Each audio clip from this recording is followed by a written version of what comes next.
Hello hi అండి, అందరూ ఎలా ఉన్నారు? ఈ వీడియోలో ఈపీఎఫ్ ఖాతాదారులకి మరొక ఇంపార్టెంట్ ఇష్యూ అండి. చాలా మంది కామెంట్ సెక్షన్ అడుగుతున్న ప్రశ్న పీఎఫ్ ట్రాన్స్ఫర్ గురించి. అయితే వీడియోలోకి వెళ్ళే ముందు ఇలాంటి విషయాలు మీరు మరిన్ని తెలుసుకోవడం వీడియో కింద సబ్స్క్రైబ్ బటన్ ఉంది, అంటే యాప్ చేసి మన సబ్స్క్రైబ్ చేసి పక్కనే ఉన్న బెల్ బటన్ని యాక్టివేట్ చేయండి అని అంతేకాకుండా లైక్ చేయండి.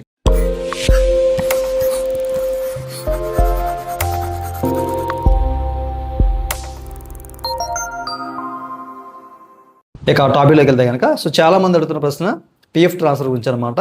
ఎందుకంటే గత కొన్ని రోజుల నుంచి మనకి ఈ ట్రాన్స్ఫర్ రిక్వెస్ట్ అనేది ఈ ఫంక్షనాలిటీ వర్క్ చేయట్లేదు కదా.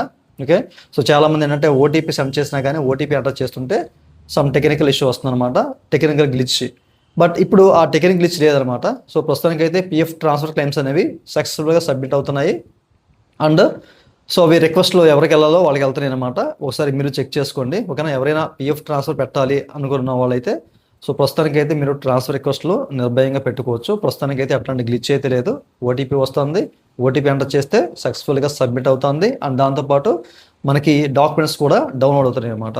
ఓకేనా, ఈ విషయాన్ని గమనించాలి. చాలామంది అడుగుతూ ఉన్నారన్నమాట, సార్ ఎప్పుడు పని చేస్తుంది అని చెప్పేసి చాలామంది వెయిట్ చేస్తూ ఉన్నారు. ప్రస్తుతానికి అయితే మనకి మేబీ నిన్నటి నుంచి వర్క్ చేస్తున్నట్టున్నాయి. ఈ విషయాన్ని గమనించాలి. బట్ ప్రాపర్గా వర్క్ చేయట్లేదు. బట్ ఈ రోజు నుంచి అయితే ప్రాపర్గా ఈ ట్రాన్స్ఫర్ రిక్వెస్ట్లు అనేవి సక్సెస్ఫుల్గా సబ్మిట్ అవుతున్నాయి. ఓకే, ప్రతి ఒక్కరికి ఈ విషయం తెలియాలి అన్న ఉద్దేశం చెప్తున్నాను. ఇట్లాంటి విషయాలు మీరు మరిన్ని తెలుసుకుంటే తప్పనిసరిగా మన ఛానల్ని మీరు సబ్స్క్రైబ్ చేయండి. అండ్ దాంతోపాటు ఏంటంటే లైక్ చేయండి, వీలైనంత వరకు షేర్ చేయండి. Thank you for watching and జై హింద్.